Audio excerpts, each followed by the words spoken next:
let's go ahead and get started with our seminar today. Last month we had one, excuse me, that was called Senior Living Options for Lease. And we had a different panel of experts here last month. This time, we're talking about senior living options for purchase. Because a lot of the people that we work with have said, I don't know if I'm really ready to go for a retirement community. I might want to have one more home before I do that. And we wanted to talk about that today and some of the things that you might keep in mind as we're doing that. Introducing my team, a lot of you have met us or have known us from other seminars. I'm Ingrid Sullivan. I'm your moderator today, and I am a part of the Sullivan & Sullivan Real Estate team. My husband and partner in crime, not really crime, but partner in business is John Sullivan. He's up here as well. He is also a real estate agent, or as we like to call ourselves, right-sizing experts, because we work with a lot of different types of clients. We have Debbie Ford, and Debbie is our operations manager, and I'll tell you, Debbie is the person that has put all of this together for us. She does everything on the website for us, the YouTube videos. She does a lot of things for us. In addition,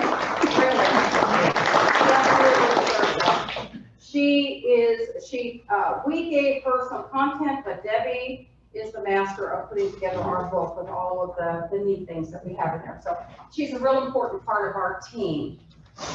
John and I and Debbie are part of Sullivan & Sullivan Real Estate, which is we are Keller Williams real estate agents.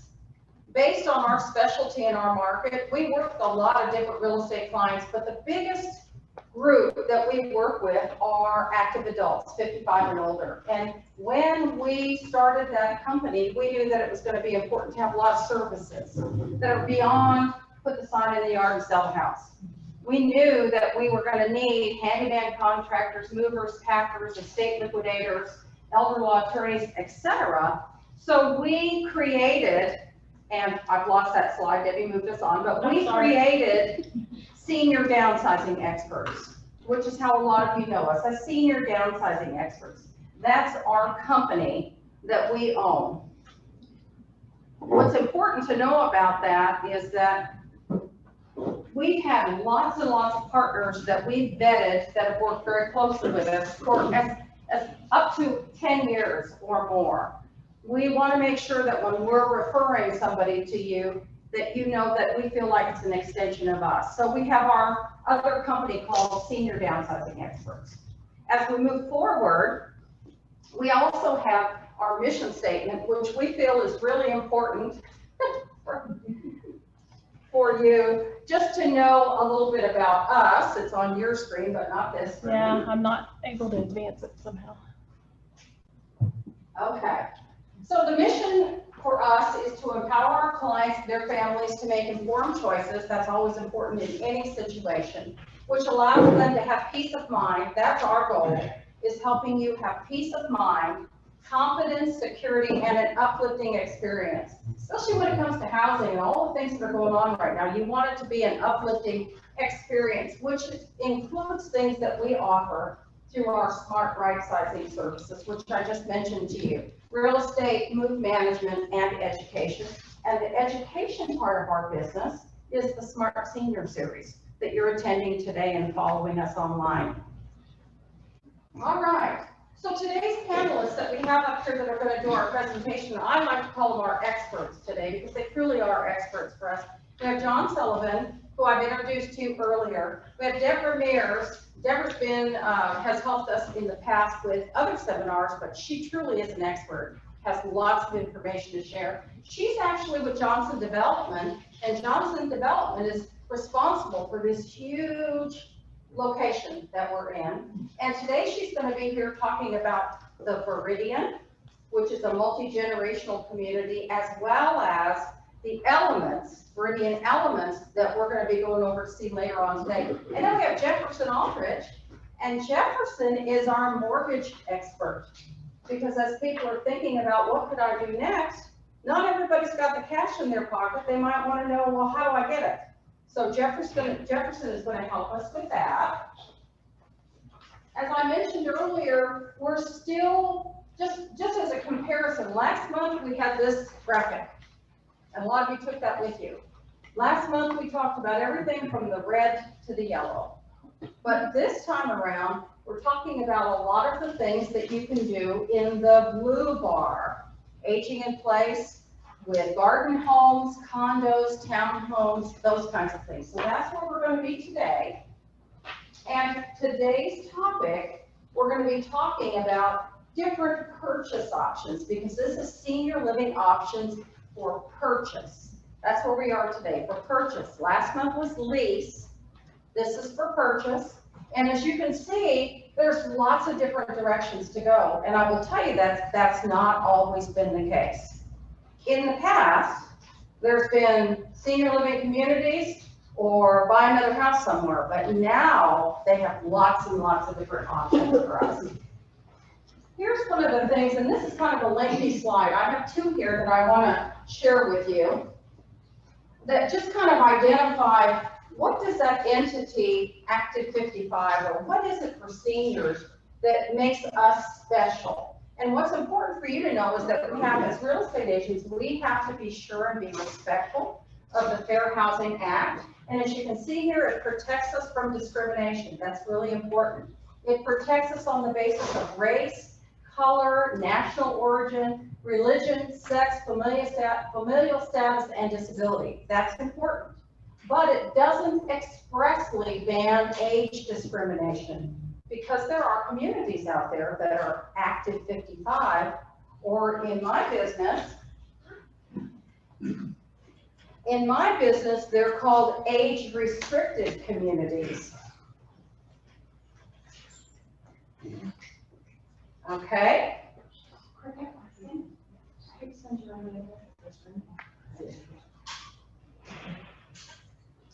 So speaking about that, there is a acronym that's called HOPA, and it's Housing for Older Persons Act.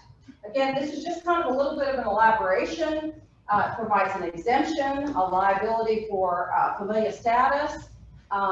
It allows some neighborhoods, communities, apartment houses, townhouses to actually restrict renting a dwelling or selling a dwelling to someone with minor children. So that's that age-restricted status. So like, for example, last time we talked about Active 55 apartments. Your grandchildren can come and visit you, but they can't live with you.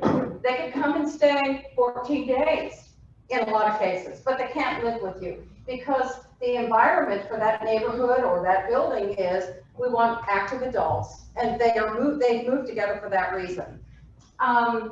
They're operated to accommodate elderly. Now that term elderly, that to me feels old. But they're operating to accommodate. So that might mean that they have wider doorways. Maybe they have roll-in showers, which today you can get that at any age. But again, they're really being accommodational there to do that. There are some that are exclusively occupied by persons that are 62 years of age or older. Same kind of things I talked about a moment ago with the Active 55. And they're intended and operated for occupancy by people that are 55 years of age and older. So that's important for you to know. The neighborhoods are different. Whether you're inside of a building and you're on the 3rd floor, that's still your neighborhood. Or if you're at the Viridian Elements and you're over the element side versus this side, the neighborhoods are a little bit different because of the status that they've achieved and they've looked for.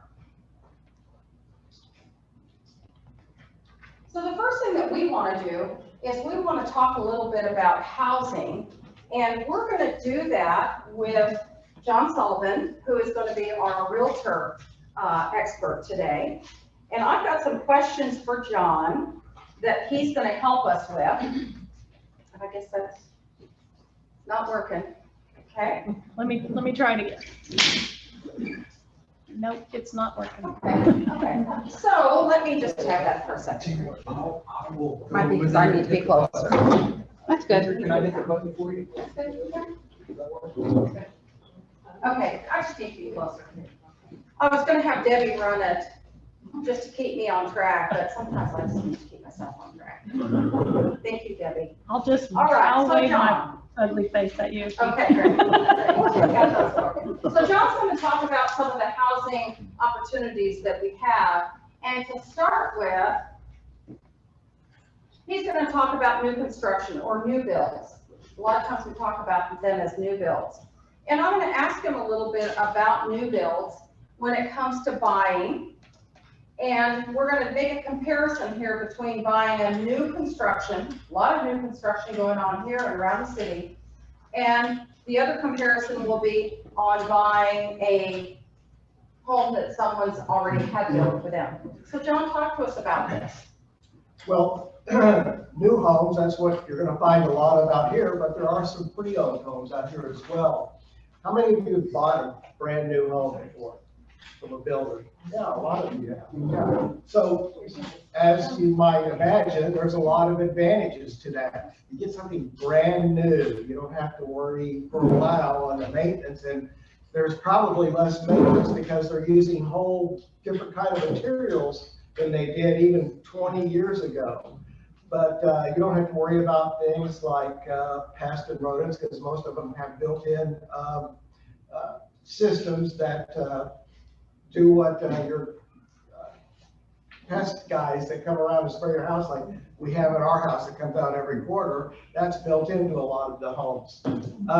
You can get some custom options. What color do you want to paint the house, inside and out? Now, you're not going to be able to paint it, you know, wild colors in most cases, but they have a lot of good selections in the exterior as well as the interior. Flooring, tons of flooring options. That's something, they have materials now, like I said, that they didn't have 15, even 10 years ago, that wear a lot better and are much more conducive to living in a healthy way.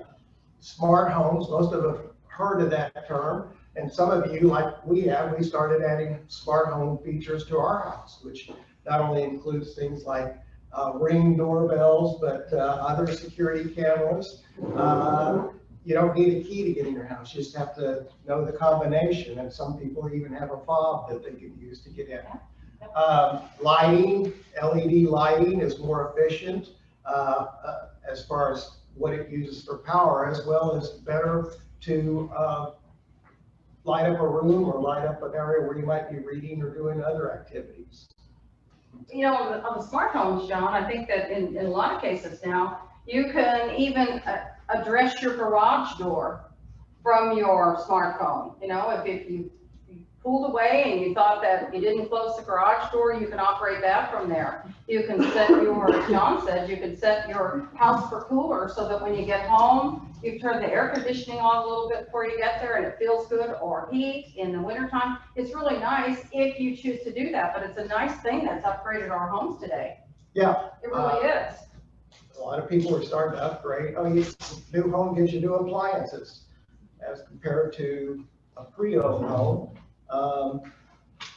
What you get with a pre-owned home is Which we're going to next in a minute. Okay. So let's talk about the cons. Just because we have a little slide for you so that you can follow along with John. So the cons on buying a new construction, the benefits, or the pros, as we said here, John just named, but then let's look at what may be, and again, this is on everybody's opinion, what would a con be for new construction?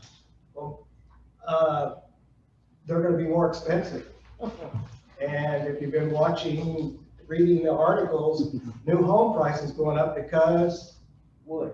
Lumber, yes, exactly. It's crazy how it's affecting the new home market. So that's one difference. You have to find a development that you like to get a new home. So there may, give you less options, especially if you're looking for a particular neighborhood or school district. You have more choices. A lot of new communities don't have the shopping yet close to them, or doctors. Now that's one thing they're doing here. They're building all of these areas right across Collins over there with doctors and different services that'll be available. New builds, when you get in a new neighborhood, you may be dealing with construction going on. And detours, because that part of it's being used today and you can't And get it. they have to get a few more tire repairs too.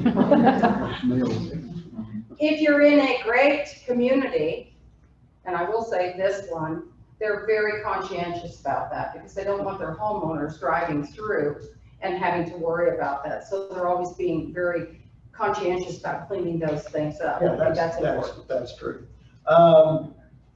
Most of the time, new communities have smaller lots, right? Because land is expensive, and a lot of people don't want to take care of big yards, and that's why a lot of people move, you know? I'm tired of taking care of my third of an acre lot. I just want one with a small front yard, maybe the HOA takes care of that and things. So, you're trading off a lot of times lot size and lawns. Mhm. Exactly, exactly.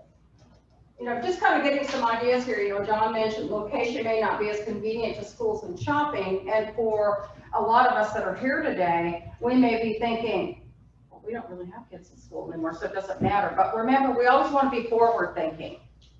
Forward thinking says we may not have kids in school right now, but if we can, we want to live in the area where the schools are great, because we're not going to live in that house forever.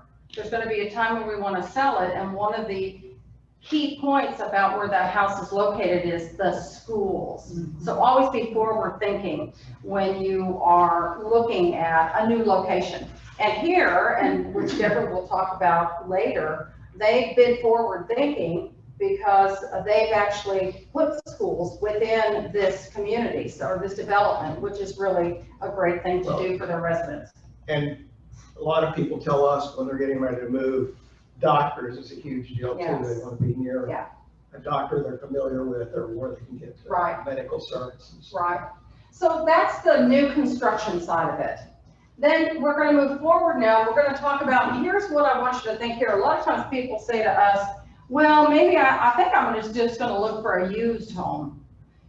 Well, the terminology for us in our business is pre-owned home.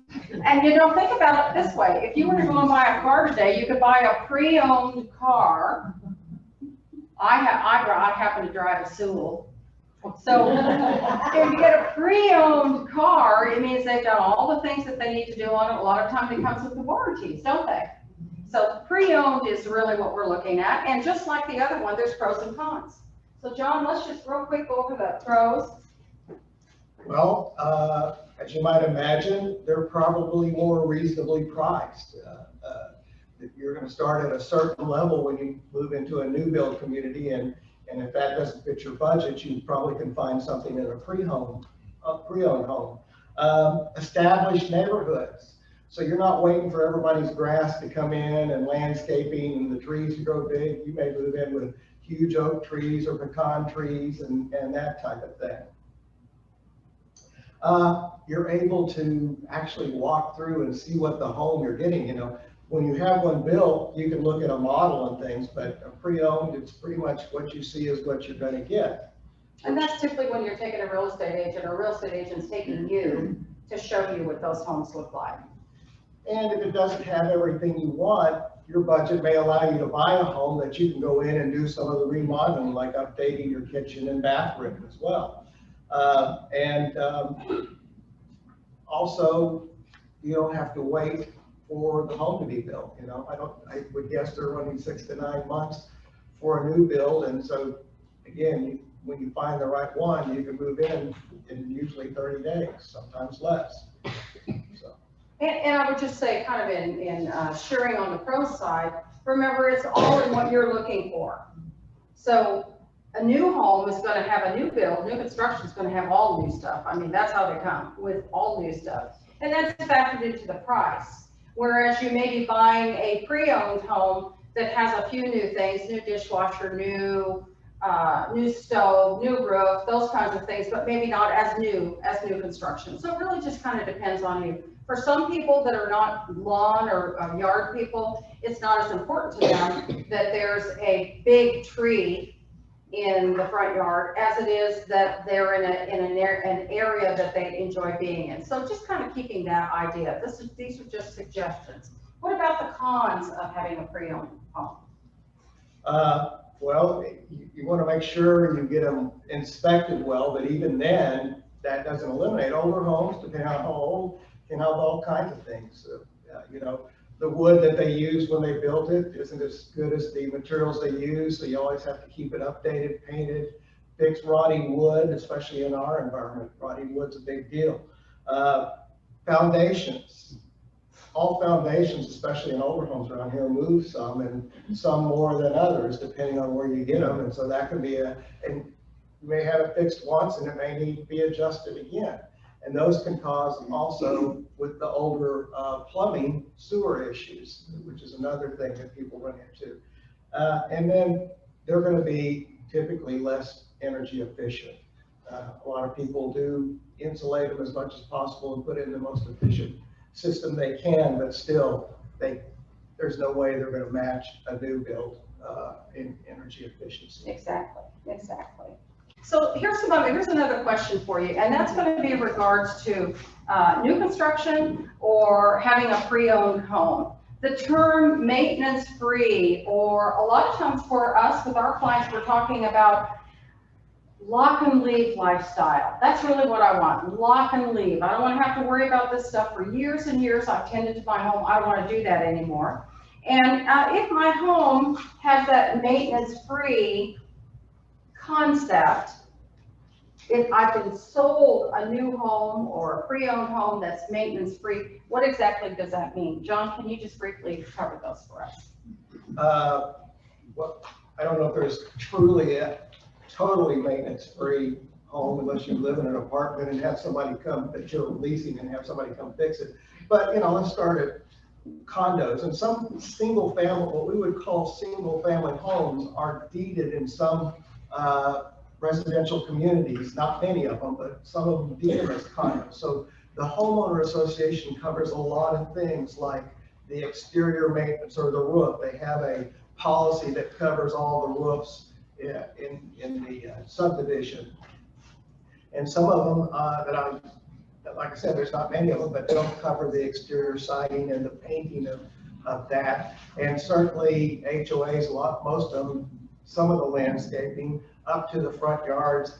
I don't know of any of them that the HOA dues cover the backyards, but that's usually not that expensive to get that taken care of. A lot of people like to take care of that. But then there's the traditional condos that look like what's being built out there with the apartments that are multi-unit places, and of course they take care of all the exteriors and some of the common areas and the interior, but inside the walls is usually the homeowner's responsibility. So there's a lot of different types of HOA, homeowners association dues. There are those that are voluntary, and that just means that there's a group of individuals that live within that subdivision, and they're hoping that everyone will agree to a certain amount that they're going to do to make sure that the streets are cleaned up, that there's flowers out there, whatever is included in that. There are others out there that are mandatory homeowners associations, and that's important because I will say this, and I think, Deborah, you're going to agree with me, is that in most new build communities, HOA is what you have. They're not really, yes, we have them, and no, we don't. And we found that sometimes when we're working with buyers, they may say, I don't want to live in an HOA, or I don't want to pay this much. John and I have a house on the market right now, actually getting ready in Fort Worth, and it's a negated community, and there's a guard station. So those people are there every day, and they're making sure with driver's license and everything that they're not just going to drive through there. We've had several contractors just getting it ready, and we're dealing with the guard. But remember that homeowners association, those dues are paying their salaries to make sure to keep them safe and keep people that don't belong there in and out of there. So when we talk about HOA, it could be what? What do they typically cost? From a couple hundred would be the low end. Usually it's closer to 300 700 or 800, and it just depends. In like this community with a gate has a guard there 24/7, they have to also, because it's blocked off, the city doesn't take care of their streets, right? So part of their HOA dues go to make sure that they have funds to maintain the streets and the landscaping in all the public areas as well. All the lighting in there that's on the streets is taken care of. So they can vary just depending. One of the active 55 communities I was talking about, it's gated, so they have to take care of their streets. And also, they're taking care of the exterior maintenance on the building, so they have to have enough funding to keep around, to keep that maintenance up for that. So, and a lot of it is,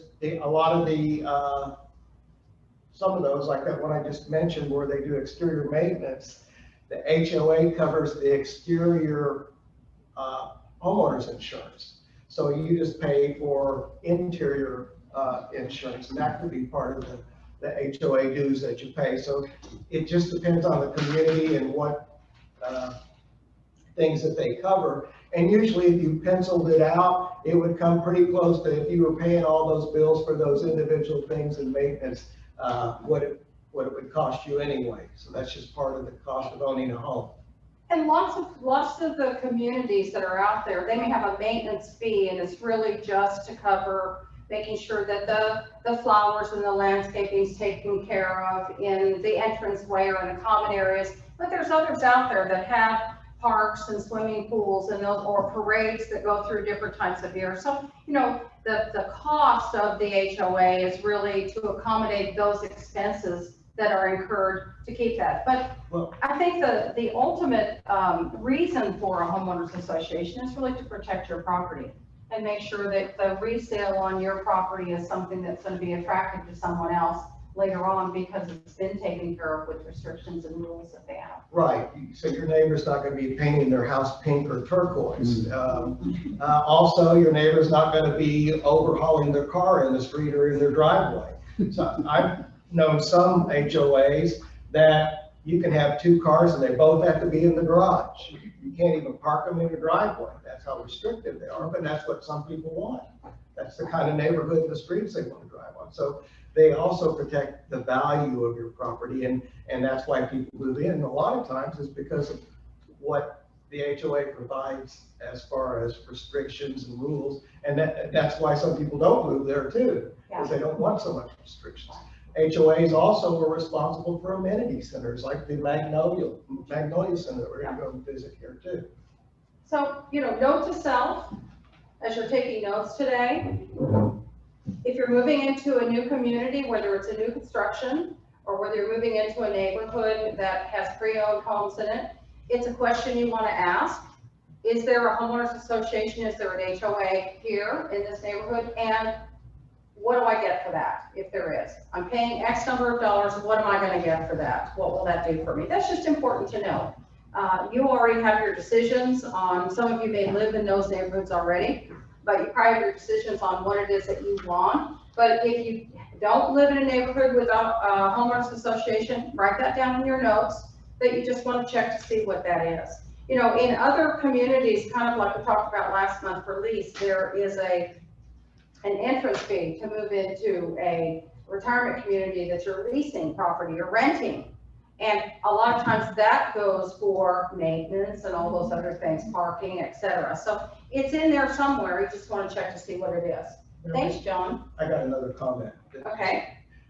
There's also voluntary HOAs. So neighborhoods get together, and the reason they do that is because they don't want to keep us. Nobody wants to volunteer to keep track of all the paperwork in the neighborhood and file it with the state. If it's not a mandatory, you have a lot of different rules that you have to follow.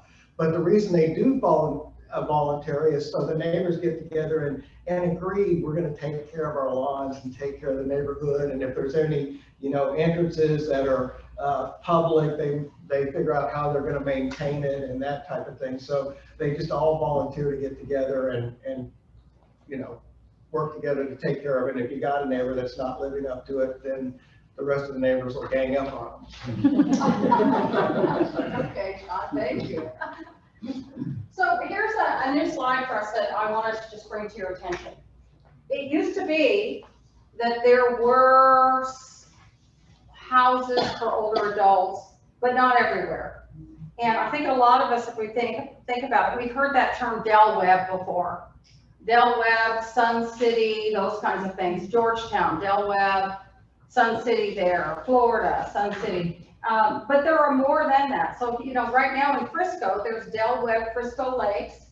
And then we have Rosewood Ranch, which is another housing development that's age restricted up by Argyle. And those types of developments in the past, there weren't many of them, and they were way up there.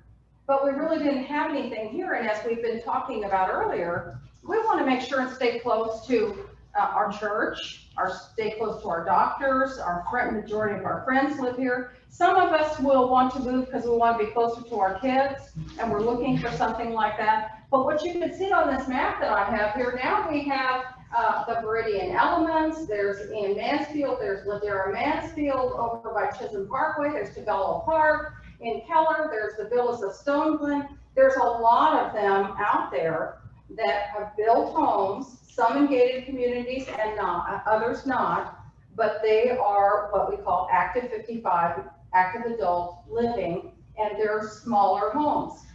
Go from 1,400 to 2,500 square feet. And today, when we take our tour, you'll see we have 3 builders here, David Weekley, Lennar, and Dries. And when we go out to do our little trip over to the Magnolia, you're more than welcome to go and visit, because I know you're coming today too, just to kind of get an idea. So moving on with that, we're now going to move to our next expert, and I want to introduce Deborah Mears. And Deborah is here with Johnson Development, and Deborah, I'd like for you to tell them about you. That's not me anymore. Well, I've got to get y'all a new picture. That is old. Thank you for having me. Yes, I'm Deborah Mears. I'm the Director of Marketing for Viridian. I've been a part of this community since 2007, when the first blade of dirt was actually turned. I was here for it. And so we've been open officially since 2012. So we're coming up on our 10-year anniversary, along with, we've got around 2,500 closed homes to date, which closed homes times 2.5, I'll let y'all do the math. I'm not very good at math. So we've got quite a few people that get to call Viridian home. About 2 years ago, we opened up the Elements, which is our active adult community, which is up north. And when we get up there, you'll go, oh, okay, now I understand why she calls it up north. Viridian is comprised of 2,000 acres, and so we do have a lot of lakes, open spaces, wetlands, parks, trails that are convenient for our residents, along with we also have parks that are open to the public. Viridian was built using public-private money, which what that means is we do have Johnson Development's got private money tied up, but also we have public money. And so we are our own taxing entity. And so if you were to buy a home here and you saw your tax statement, and forgive me, I'm not even going to try to tell you what it is because I don't know any longer. You'll have HEB-ISD, you'll have Tarrant County, you'll have the hospital district, and then you have the VMMD, which is the Viridian Municipal Management District. Say that 3 times fast. yeah, that was. I know, right? But that's what also pays for all the infrastructure, the park systems, the landscaping, the streets. When you came in at Viridian Park Lane, you saw when you came through the entrance and you saw the little guard shack, if you will. I call it the faux shack because that's exactly what it is. There is no guard up there. The gates are welded open, not closed, open. They will never close. They've only been closed maybe one time in the entire existence of Viridian, and I got a picture really quick because I knew it would never happen again. We're very lucky for the folks that have chosen. We're blessed that they decided to move here. They saw our vision. And when I think about the fact that I'm about 24 months to 36 months away from selling our last home, and I will move on to another community. I'm really sad. Wow. This has been a part of my life for such a long time, and at one point I could almost tell you everybody who lived here, not so much now. Oh, my apologies. We have hundreds of lifestyle events, HOA events a year. The Elements is no different. And, you know, we are a community built on our residents, and our residents have taken hold of their neighbors. Everybody loves on each other, and we're so glad for that. And one other quick note, that you had made the comment about not wanting to leave your doctors, your friends. When we first started Viridian, and I was doing some demographic studies and zip code studies to find out where our residents were coming from, they literally were coming from with a 1 mile radius. And the reason of that is there were no quality housing options for Northern Arlington in over 20 years. And so when Viridian came about, we were getting people that were literally just moving a mile up the road because they wanted that new home construction. They wanted all the benefits that John had mentioned that come along with a new home. And so now we're seeing that zone being expanded a little further out. We have our reloads that come all the way from California. I've got folks that have come in from China, South Africa. We are a multicultural, multi-generational community, and I'm very, very grateful for that. And I wanted to ask you some questions about that. Okay, so I'm kind of planning some questions for them just to make sure. You know, we've used that term, you just used it, I just used it. Let's just make sure everybody knows the difference. Multi-generational is what? We're very, what we have found is, in fact, when you go to the Elements here just a little bit, you would pass by a couple of houses here on Viridian Park Lane, and from the front you would see 2 houses, but if you were actually to go in their backyard, they have one massive, massive backyard. Well, what it is, it's 2 families. And so mom and dad and the kids live here, grandma and grandpa live right next door, and they just incorporated their entire backyard and made it just huge. They knew they wanted to be near their parents. Another couple, they moved in, parents saw what an awesome community this was. They moved 2 streets over. It's happened more and more and more, and I hate to say we kind of coined the term, but in essence we did. We have a lot of multi-generational families here. Well, I think one of the things that appeals to me about that is not only can they build next to each other, but you may have your children have a house over here, and you choose to build a house in the Elements because it's smaller and there's other things over there for active adults. And the kids are going to the elementary school here, which makes it really nice because they can ride their bikes over to grandma and grandpa's without them having to get in the car and go pick them up somewhere. I mean, it's like a little city of its own. Without a doubt, there'll be 15,000 people here when it's all said and done. And I think the other thing that Deborah and I have been talking about, you might just keep your eyes perked for that, is they're also going to be adding senior living, like we talked about earlier, to this same location. So that, again, it's almost like a little city of its own. There'll be independent living, assisted living, and memory care here off of this property. So it's really it's a nice setup that they have. It's a master plan community. At its finest, my boss has a term that, and I never can get it right, but it's something about, I forget it. But basically, you can have your first home here, start your family. You could move up into your next move up home, and we can carry you throughout your life here, if you will, all the way from your move up home. You can then take it over to the Elements, which is our active adult. We do anticipate an independent living facility here later in 2022. We hope that they'll close in 21. And unfortunately, we have a cemetery up on the hill. So we can take you all the way through. Wow, we sure can. Goodness, that's really something. So, you know, here's the other thing about that. when you're looking at living in a community like this, and now let's go over to the elements, because that's kind of why we're here talking today, is that earlier today we talked about pre-owned homes, and we also talked about new construction. And so one of the examples that I really like to use with our clients, and I was with a woman last week and we talked about this. If you've been in your home, especially for a long time, initially when you moved into your neighborhood, all of you're raising kids together, you all know each other, you get together for games, outside coffee, etc. Anybody relate to that? They've done that.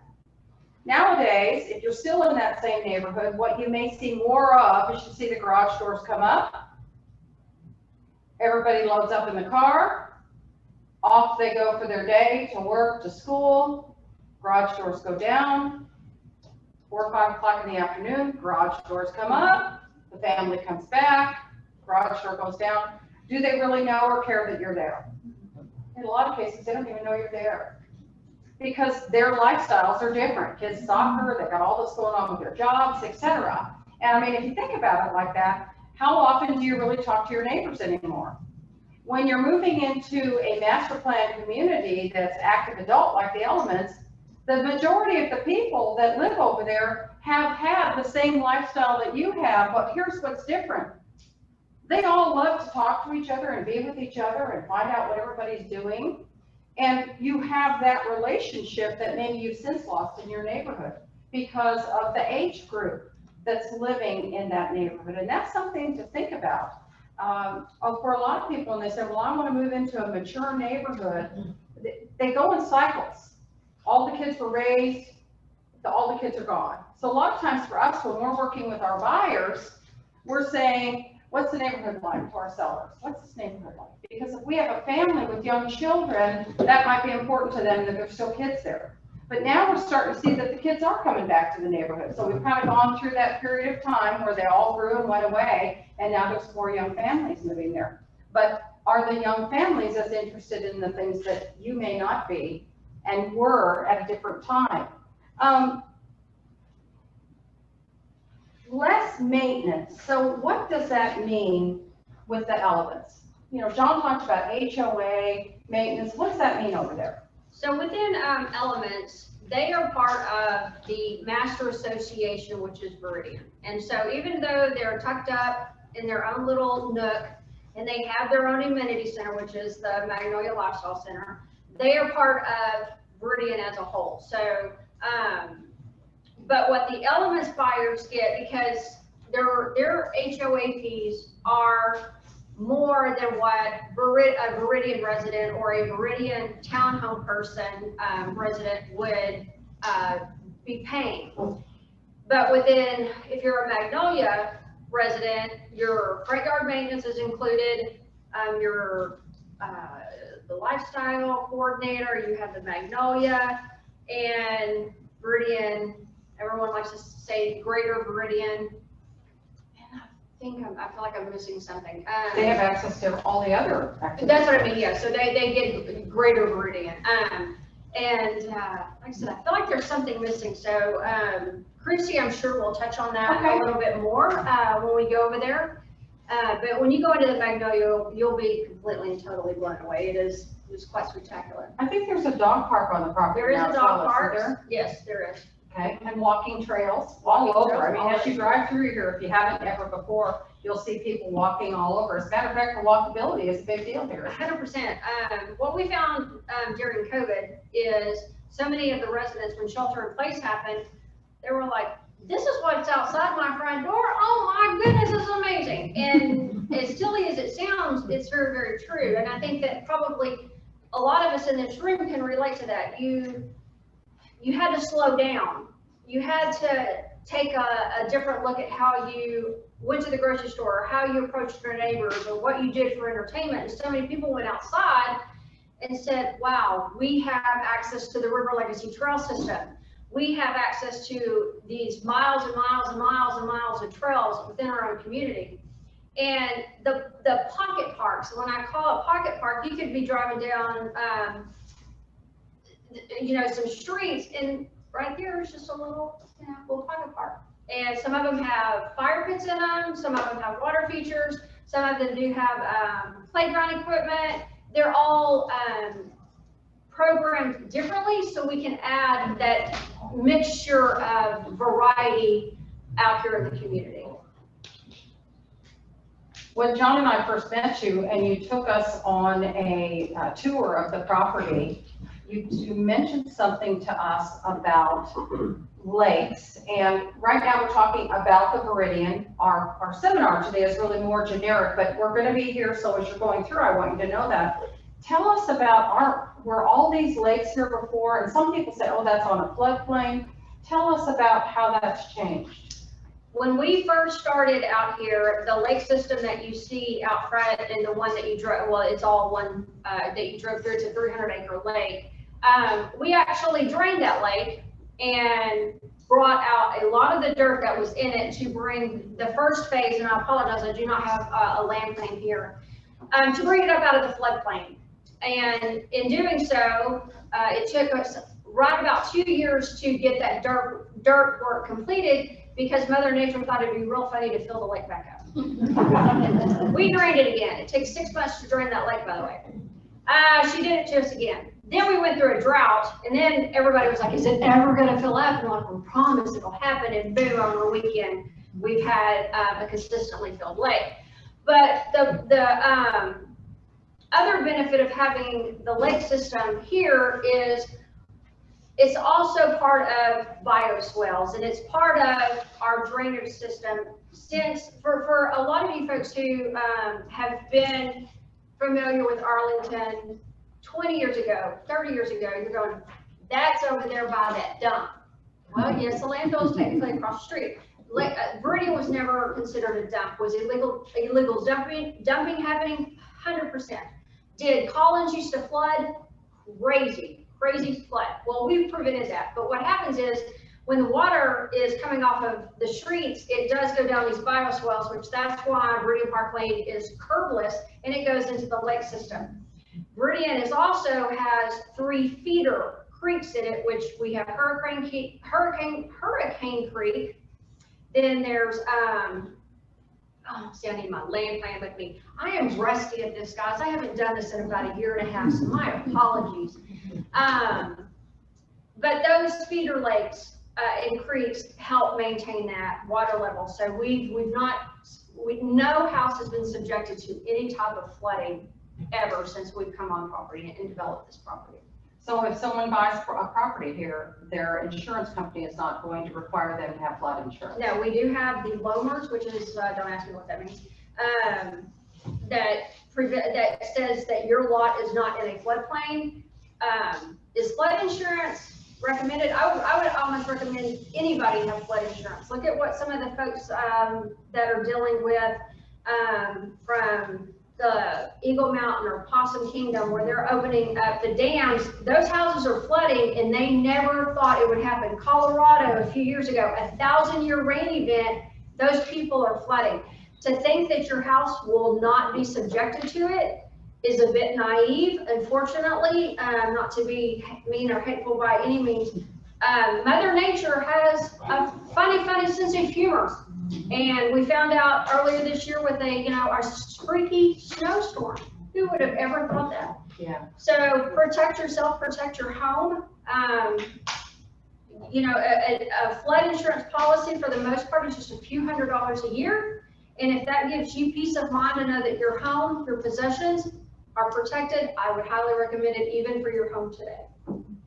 So in completing our time with you, if somebody were interested in buying a home at the Viridian or buying a home at any of the communities that are out there that are active adult, what's important to know right now, which we talked about earlier with new construction, is there may be some homes that could be available, specs, right? Maybe. Kind of depends. But right now, if you're looking for something new, you're looking at 6 months to a year.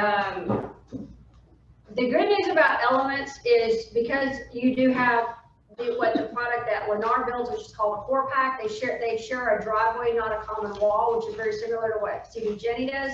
The townhomes share a common wall, as John mentioned.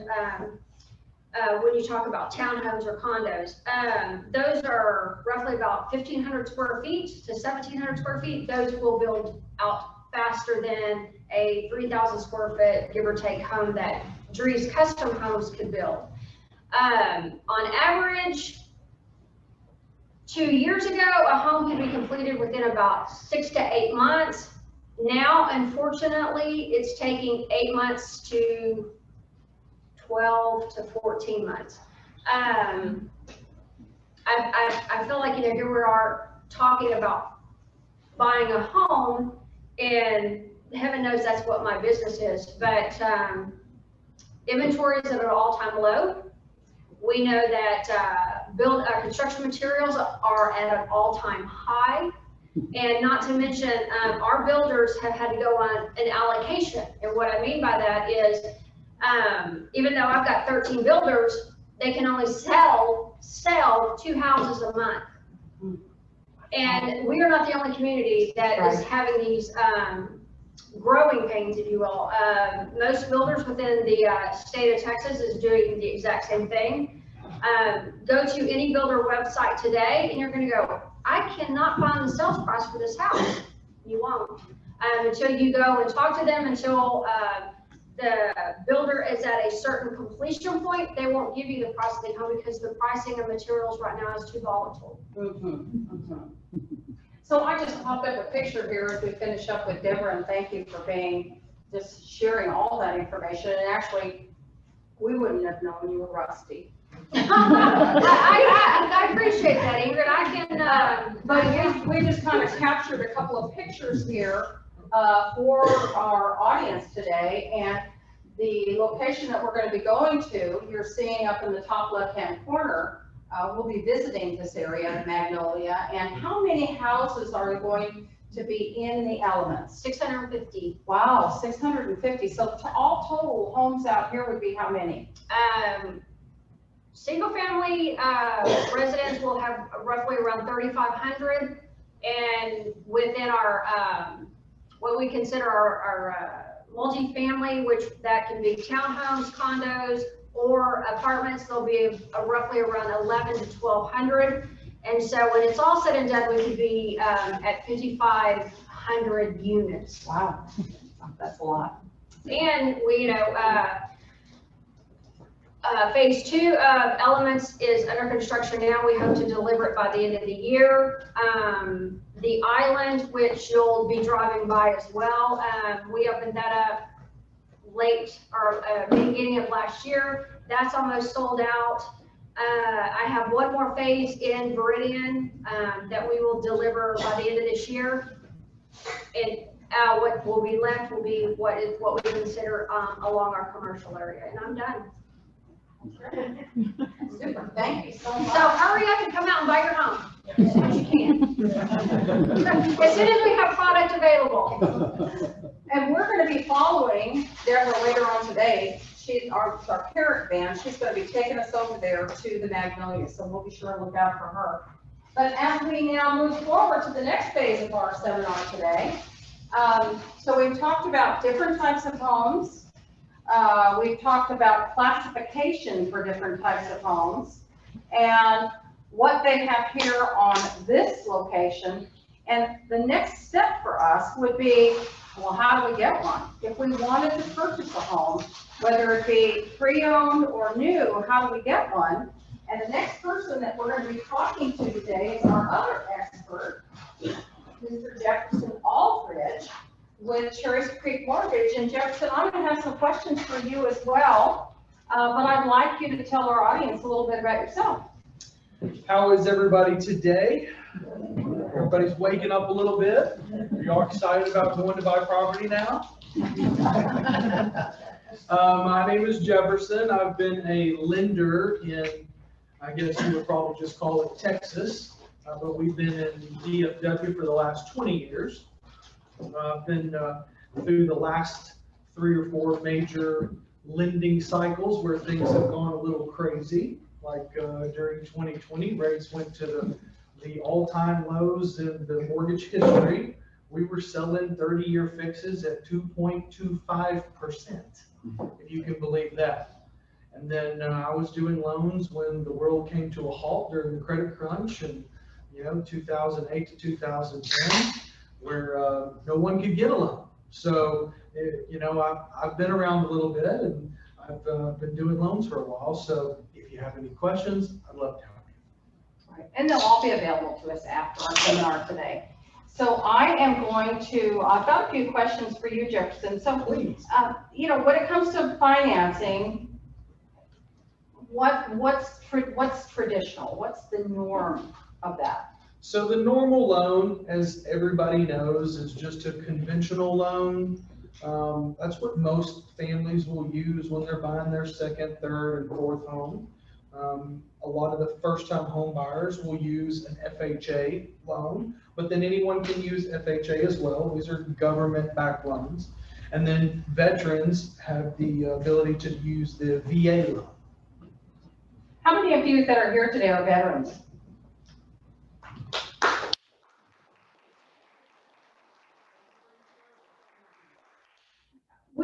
John and I have been doing some consultations lately with some potential clients that are thinking about doing something different. And I found that recently it's heavier on the side of veterans than it is on someone that has not served. So I just wanted to mention that a lot of times people are thinking about, can I still use my VA benefits? How will that benefit me when I get a loan? I think there's a lot more to that that's available to them, correct? Sure. The one thing that I always tell veterans, because I've been doing VA loans for 20 years, is that you earn that right. It's 100% financing. Let your money go to work when it's in the right market. Use your 100% financing on the VA loan, and it'll benefit you depending upon what you're doing with your money. If your money's making you money, sometimes if the interest rates are low, it's not always the best place to park it in the house, Right. So, it just depends on what the veteran wants to do, but it's an incredible loan. Okay, all right. Well, and then now we want to talk about some other things, because earlier today we were talking about the prices of homes today are different than they were. They're higher, and not everybody that's been in their home and their home's been paid for many years, not everybody's interested in a big mortgage. So what's available for them when it comes to the big mortgage? Well, everybody loves a big mortgage, right? Can y'all hear him? Can everybody hear me? Okay. How about if I stand up? That's a good idea. I don't know about y'all, but I get a little cramp sitting down, So you got two options. If you don't want a big mortgage, you can always pay cash, but that means you are liquidating, a substantial piece of your assets. And for some people, that's great. They have plenty of assets, they can liquidate, and then they don't ever have to worry about a mortgage. Okay. There are also programs. Has everybody seen who's our Magnum PI? What's his? Tom Selleck. Tom Selleck. How everybody's seen him for the last probably 15 years on TV talking about reverse mortgages, right? So reverse mortgage is also a purchase product called HECM for purchase, or H4P. Okay. So now the government stepped in a few years back and started opening up a program that was backed by the government, where someone could use a reverse for purchase and not have a mortgage if they wanted to buy a home. So one of the things that I've learned about that product over the years is it seems like it's something that the older you are, the less you're going to pay for your home. Correct. But you have to be a certain age to even qualify for that. What would that be? So you got to be 62 or older. Okay. So for your H4P candidates, as long as you're 62 or older, you qualify for their program.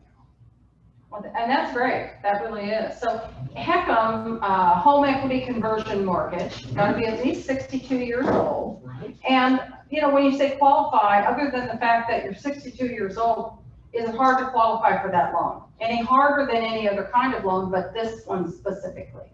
This is actually much easier, okay? So the interesting thing is it's not credit related.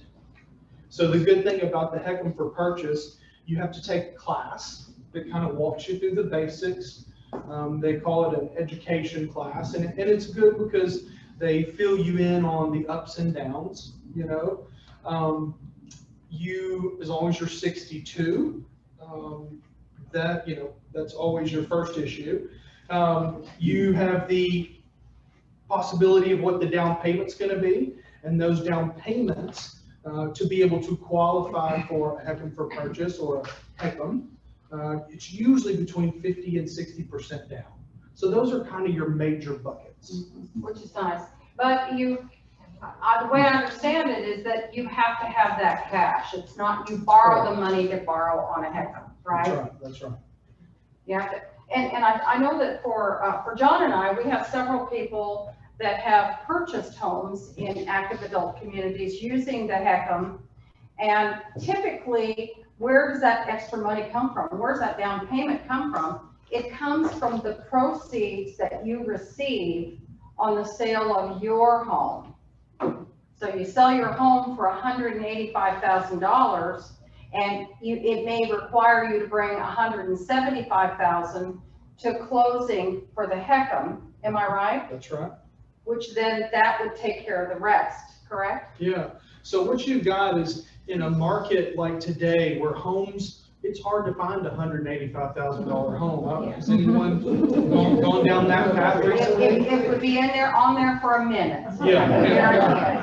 And in some of those $185,000 homes, you may not want to live there. You know, there might be other creatures living in those homes when they get that price point at this point in time. You know, so the good thing about the HECM is that when you are putting down, let's just call it 50%. Now, throughout the future of your life, you can go and not have a mortgage payment. You're still going to pay your taxes, your insurance, your HOA dues, but it's giving you the ability to buy a home, and then you can, instead of buying a $185,000 home with cash, you could buy roughly $185,000 times 2. So what is that, little over 350, is that right? For the math majors in here? Anyone? Any accountants, any ex-accountants? So it gives you that ability to go buy a more expensive home and not have a mortgage based on the money that you just took from your last house, okay? So you can go buy possibly a newer home, one with more benefits that John and Ingrid would tell us about. Right, which is really nice to be able to do that. Yeah. So you're spending, like he was saying, $185,000 on a home that's over $300,000. But again, you're not making a house payment, but you still got to pay your property taxes like you do right now. And you do have to keep your home insured, which you have homeowners insurance right now. And if you live in a neighborhood with an HOA, homeowners association, you still have to make sure that you're up to date on that. Those are the requirements. Is there anything else about that that's important? You know, to me, when you think about if you're going to downsize or upsize and you want to get into a different type of a property, being able to have the freedom to not have a mortgage payment because you've not had a mortgage payment for a long time. The thought of having to move later in life and then to have a mortgage payment is, you know, it's a little tough. So if you have the ability to leverage your money, okay, and still have that property in your name, you still own it, your heirs can still get it in the future. For the way the program is set up now, it's government backed. You know, they've really made it a very safe loan so that everybody can access it. They have. I mean, I think the idea is if it's from the proceeds on the sale of your current property, then you're not having to dip into all of your investments. That they want you to have that to continue to grow, but also give you the benefit of something less, paying for something less. So, I think that, what's important too is we've got some myths on these, and these are in your handout today, so you can take those along with you. But we really wanted to bring those up, and we've actually talked about this in the past, but I want to have Jefferson address these. So the bank owns the home. Why would I want to do that? The bank owns my home. Just because it was an FHA insured loan. What does that mean? Well, if you think about it, all banks own your home, right? If you have a mortgage, they own the home anyway, right? But in a HECM loan, it's still just a mortgage, but you're not paying it as you go along, okay? But they don't own it any more than you would if you would do a regular mortgage. You're still on title, you're still on the note, your spouse is still on the note, y'all own the home, they just own the loan. No different than today. Right.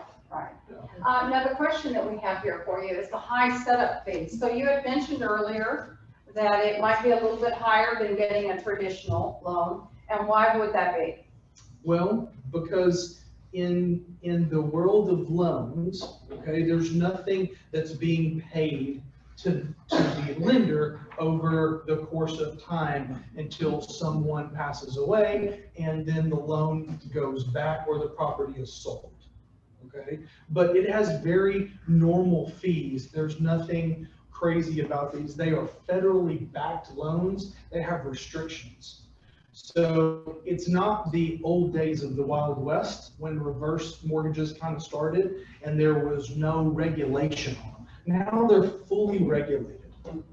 So hopefully that gives people a peace of mind to know that, mortgage companies aren't making up the rules for these. The government's already done all that. They stepped in, they kind of squashed all of that and it's set.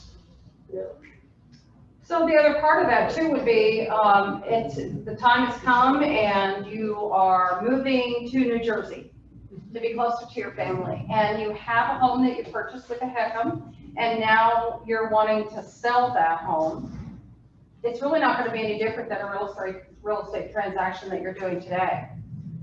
What's dependent upon that is how it comes out, is what's the market doing right now. So in a lot of cases, what we're seeing as real estate agents, and John would agree, is houses are selling for a whole lot more than what the seller anticipated selling it for because of the shortage. And Deborah mentioned that too, shortage in inventory. So you put your house on the market, there's a loan balance for the piece that FHA took care of, right? Correct. So if you sell your home, it's no different than if you had a normal mortgage on it. Whatever the sales were, they would cover the cost of the HECM, okay? And then whatever the overage is yours. And in theory, you could go do another HECM in a different state. Right. So you can keep on going. What about, sometimes people get in trouble. Medical bills, unexpected expenses, and they have to let go of their home. That would be in any kind of mortgage situation, really. But they have that special loan and they really like the way that worked out for them. Mm-hmm. If they were to default on that loan, is that it for them? It's No. acquiring that one again? No, since it is a government loan, the guidelines are simple. So after 3 years, you could go and do another HECM. So if you did default, okay? So if you weren't able to pay the taxes and the insurance and all the basics, then after 3 years, you could then do another HECM. So if you move to another state and you rent it for 3 years or you live with family, you could then qualify for another. Jefferson, what happens if there's two parties, they're husband and wife, I'll use that as an example, and that's not always the case, but I'll use that as an example. He's 70 and she is 65. Which one is that payment figured on? The younger Purchase. The younger of the two. The younger of the two. Yeah. So if the older person of the two passes away, does the spouse can the spouse stay in that house? Yes, they can. okay? So the HECMs are built on the spouses, whoever the survivor is, lasting throughout the lifetime in that home. So there's no, if one spouse dies, the other spouse has to leave. It's built for both people. Unless the younger spouse is under 62. Correct, correct. So if the husband is older, but the wife is, and it could be either way, but usually it's like that. The husband is Usually. older and the wife is younger, and something happens, then the wife would have to sell. She could, yes. She couldn't just continue to stay in that house. And she could sell it, and whatever the overage is, if she owed, 200,000 and she sold it for 350, the 350 is hers. Which I think is what makes it different, that's kind of the difference between a traditional loan and a HECM. In a traditional situation, a conventional loan, the wife would still be there. She could even change it to be in just her name alone. Yeah. She could even refinance. She could if she wanted refinance to. it as well She into a could normal. refinance. But not on a HECM, if she's under 62, right? If she's under 62, she could still refinance it if she qualified into just a normal mortgage. Right. And can you pay off a HECM? I mean, Anytime. so even, and we have some clients that we've worked with that have purchased homes, and they just said the whole idea of having a mortgage, even though they're not making house payments anymore, but the whole idea of having something, they just wanted to make payments. So they make payments on it. Quarterly, they make payments on it. So that's also an option for you, just kind of keeping that in mind, that there's a lot of different ways that you can work that. But the big benefit is if you are hesitant to go out and buy something newer, that might give you more options. Absolutely. Okay. I think the last couple of things that I want to ask here, and let me We have read my we have a slide. question over here. This young man right This here. is actually an actual system, it's not a what if, it is. There's a very sweet guy who passed away, and he did do a reverse mortgage for financial reasons, and he passed away. The bank that owns it is sitting on their thumb, they're not doing anything. It's a nice house, and if I'm a creative buyer, which you have to be nowadays, and I see this house on the market, and it's not me, what can they do to get this house moving? I mean, the bank doesn't seem to care if they own the house, they're not moving at all. They just It could be the other legal side of it. It could be probate. probate. It could be those kinds of things that's the holdup on it. They can't do anything until that's resolved. So you see, and once it's probate, you can't correct through that at all. Well, there's also a 6-month time frame that the family has the ability to buy the home or refinance it. So it could be in that 6-month time frame as well. That might be the answer. So once it passes that 6-month time frame and the family doesn't want the home, then all of a sudden it may hit the market. That could absolutely be it. So we're going to go ahead then and work forward in our presentation today. We have some of these things in your handout. What are the first steps when considering a move? Well, one of the things that we've tried to impress upon you is you want to work with people that are knowledgeable in that part of the business. So you want to talk to your realtor. They know what's happening. They have a pretty good idea about what's happening for the new construction side, or they have connections for the new construction side that they can at least give you a little bit more information there. Getting pre-qualified, and that might be something that you haven't had to do in a long time, but getting pre-qualified is important. I have a gentleman that's moving in to take over a CEO position for a healthcare company, and we are going to be looking for houses tomorrow.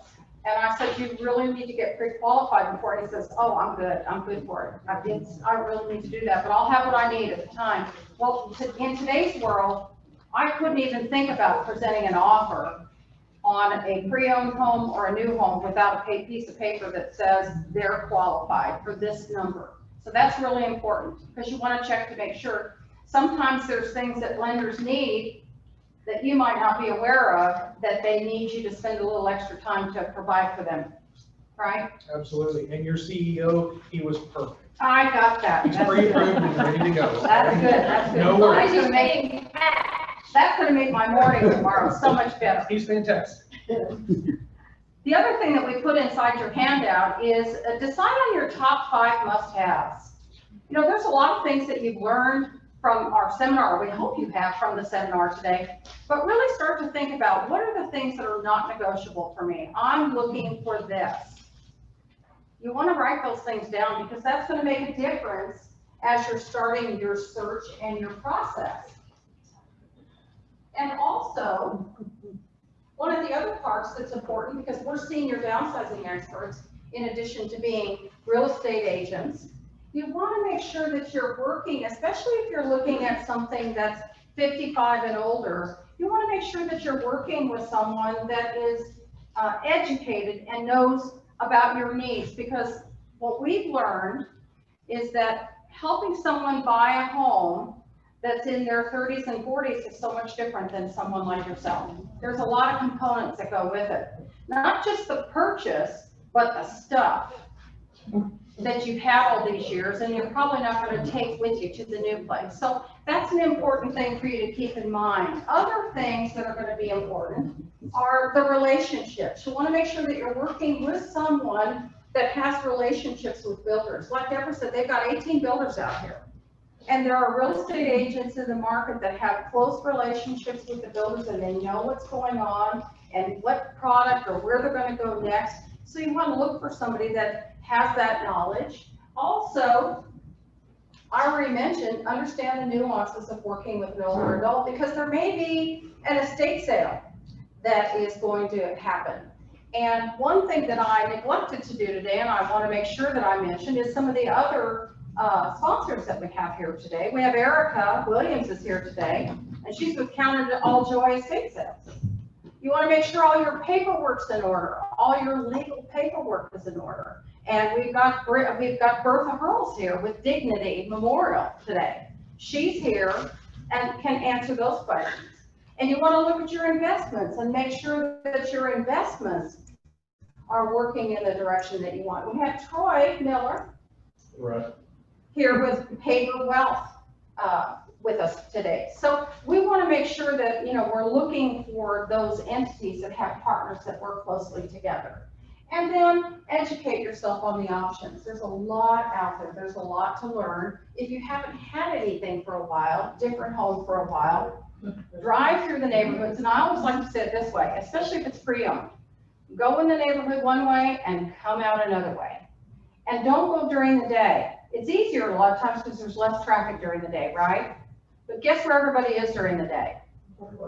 At work. So you really can't see how many cars are in the neighborhood, what's going on in there during the neighborhood. So you want to go in the, you know, early evening or on the weekend, drive through and see what goes on there. That's really important to do that. I think the next place that we're going, earlier today, we talked about Active 55 communities. This is in your handout. We have a website that's called Dallas Fort Worth Senior Living. And on our website, Debbie has worked extremely hard in making sure that most things are updated. So you can search for senior living out there of all types and in different locations, as well as explanations, more explanations on HECMs, like Jefferson was talking about. So we encourage you to go out there and browse and take a look. You can see what events are going on out there as well. That's really important. And now I think the last thing that we want here, just want to make sure that you're aware of the different handouts, which you've been looking through your brochure that we put together for you. There's a page in there that will allow you to compare neighborhoods. And that's kind of nice as you're driving through so that you can see, well, this neighborhood had these things to offer to me, whereas this one had not those, but others. We want you to have that, and those are some of the things that come out of our book. And now we're at a place where before we do our drawing, we want to know if you have any questions for our guest speakers today, our panelists. You made the equine sound really appealing. What's the downside? You gotta take it out. You know, coming from the world of mortgages, when you think about an upside or a downside, in the sense that if I were gonna go and do a heck of it, which I very well might later in life, having a home that is not paid for the rest of my life is probably the only downside I would think of. Financially, it's a pure upside in the fact that you're getting a loan that you don't have to pay for throughout the life that you live there. So for instance, the major upside is this: let's say you lived 115 years old. Well, that's not calculated for that. Okay, it's the truth, right? So the government basically says, you know what? If you live here till you're 115, you win. That house, that As well as loan, you should. yeah, absolutely. So that loan's probably going to be underwater. You're going to owe more on that loan than the house is worth because you outlived the whole thing. Well, you can just say, here, it's yours. I don't need it anymore. I'm 115, you know, and you didn't have mortgage payments for 40 years, you know, 60 years actually, right? So financially, it's hard to find a downside in that thought process. The only downside I would probably come up with is you just don't own it outright, you know? So hope that answers the question. You know, I have to look at it from a math perspective versus, so my only real thought would be the emotional side. Which not owning it outright would be no different than getting a conventional loan. Sure. Right. And the other downside would be you gotta be 62. Have to wait until you're old enough to qualify for that. Somebody else had a question over here. I don't currently live in a community with HOA use. So to go into a development that has that HOA use, are those included in the purchase price? Or do you pay those monthly, or how does that work? I can answer it based upon Viridian. They're paid annually, and it's not factored into your mortgage. It's completely separate. It is completely separate, yes.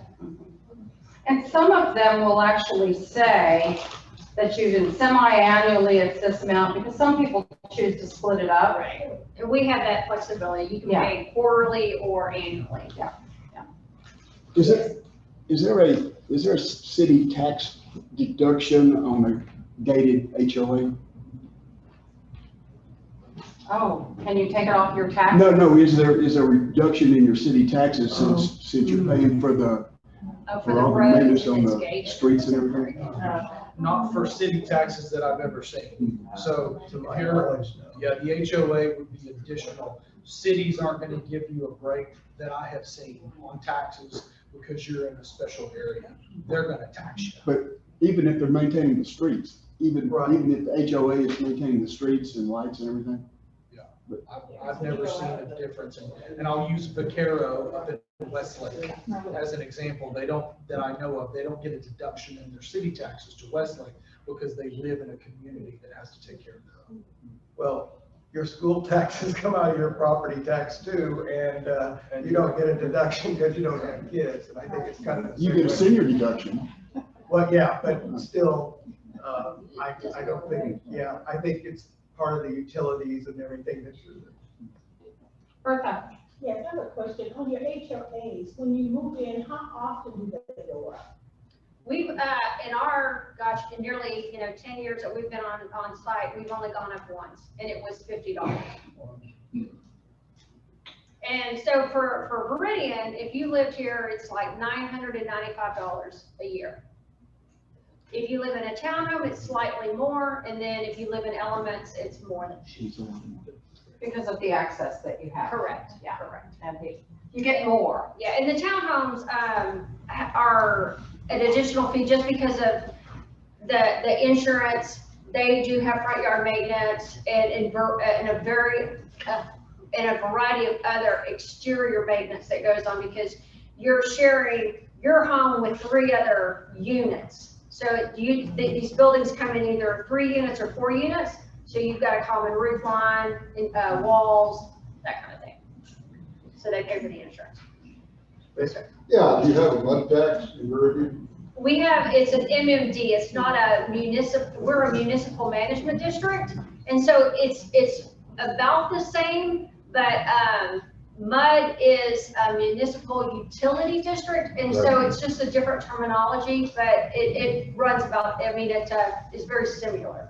But you do have it. We do, yes, sir. Okay, so that's in addition to your other taxes. Yes, sir, it is. Thank you. Other questions? Yes, well, is there any restrictions on the realtor, for instance, if you decide, well, we're going to be doing something else 5 years from now, do we have to use Meridian to sell it, or can we just have any real estate? Well, Meridian is a development. Any real estate agent, there's a lot of different real estate. There's pre-owned homes out here, and it's no different than That's selling correct. No. real estate anywhere else. Yes, no. Just like with if you did not live here, you can choose any agent to sell your home, or you can choose any agent to help you buy a home. And is that the truth, you know, with Robeson or others? Yes, that should be. I don't think by the state of Texas that they can, a development can mandate that you have to use a certain agent or something. Well, is there any other restriction in your deed that limits you to the development here in the deed? In the deed that we get, I'm sorry, I didn't hear the whole question now. well, is there any restrictions in our deed that we would get? For instance, if we bought a property here? Any additional restrictions, that's a very broad question. Do you have anything? Okay, I'm looking for clauses like would restrict me from, I don't know, homeowners association or whatever in the deed that you would get. Well, and part of the CC&Rs, which are the covenants, restrictions that are over the entire community, there's a variety of things you can do, things you can't, like paint your house purple. And so I think if you have something more specific you wanted to ask, I'd be more than happy to, to talk to you about it. Because once again, I'm so sorry, it's just, I need something more specific in your question of what I want. Well, if you were a homeowner, would you be concerned about any of the? No, sir, not at all. Okay. No. As within Meridian, we are one of the top selling communities in the area. We, at this point in time, even under the current conditions, we've sold nearly 275 homes this year. Last year, my total sales were like 352. So I'm steadily, going to max that out this year. So we must be doing something right. And Deborah, aren't those restrictions posted on the website where somebody could read through them? I believe they are. As long as they are, yes, they are. Yes, that is correct. Because they're public, they're part of the Public Records Act. That's right. Yes. And so that's one of the things when you write a contract on a home that you're buying, let's say it's a pre-owned home out here, the title company has X number of days to get you all of that information that belongs to the covenants out here so that you can read that over and make sure that that's what you were. And if you had a concern, like, you were talking with the Sullivans about building or buying a home out here, a pre-existing home, and you wanted to add a portico in the backyard because you wanted your grandchildren to move into your backyard. They can get a copy of those CC&Rs in advance. So you would have an opportunity before you ever entered into a contract, you can review them.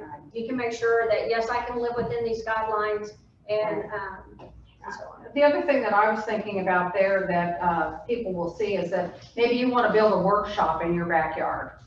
And that workshop is going to be 25 feet high. Well, that would probably be a problem in the HOA because they want to make sure that everybody's property value is maintained, and that's not what they intended for this. Or you wanted to build a 15-foot fence versus the 6 foot that's there. Those are things that you take to the HOA and say, I'm considering doing this, would this be okay for me to do that? And they're gonna say, yes or no, that's not how the community's set up. That's what that's all about.